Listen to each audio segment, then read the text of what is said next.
our history, the Jewish people and their friends have always exhibited strength and prayer to survive and endure our darkest moments. But members of Kol Israel have been taken from their home, kidnapped by a terrorist group.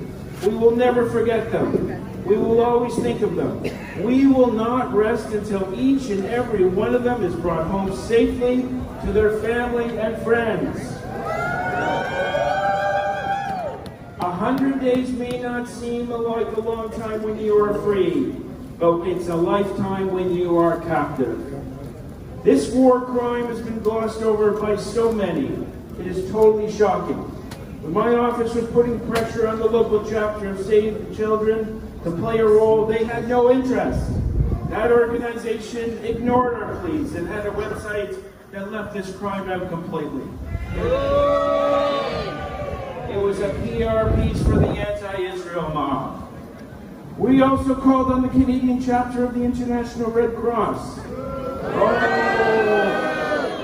Oh, they hid from this as much as they could. They had to be dragged kicking and screaming to do their job, collecting millions of dollars around the world and not answering our calls. Shame on them. We have seen the hate in our streets. Where were these mobs when 500,000 people were killed in the Syrian civil war?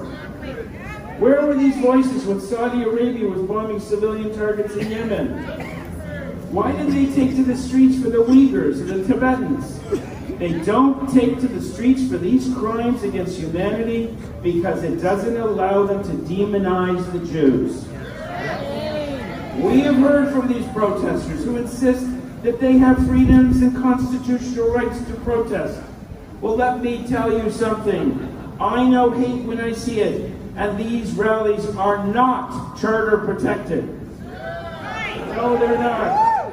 Screaming for intifada, chanting Zionist boycotts in front of Jewish-owned stores, storming shopping malls, trying to distract drivers on the 401 to their cause, going into Jewish neighborhoods for no other reason than to harass us. Firebombing a grocery store whose Jewish owner has nothing to do with Israel. Moreover, you talk about freedom. Not a word from these mobs about our hostages, the men, women, children, and babies who are being held against their will. We have heard the battle cry for a ceasefire, but not a word from these mobs for Hamas to lay down its arms. To the mainstream media, why are you relying on Gaza casualty figures provided by a terrorist organization? This obscene case in front of the International Criminal Court against Israel is as shameful as it gets. Many of the countries supporting this case have some of the worst human rights abuses, including South Africa. These hypocrites did nothing as the Congo saw the death of 6 million people in various wars since 1996. To the South African ambassador to Canada, or to the local Council General from South Africa, you are not welcome in this building.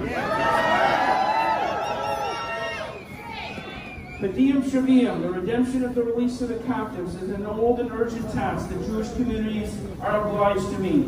It is an obligation from Torah, developed in the writings and reflection of rabbinic sages, and deepened and explicated in the work of Jewish medieval thinkers, and we will adhere to it.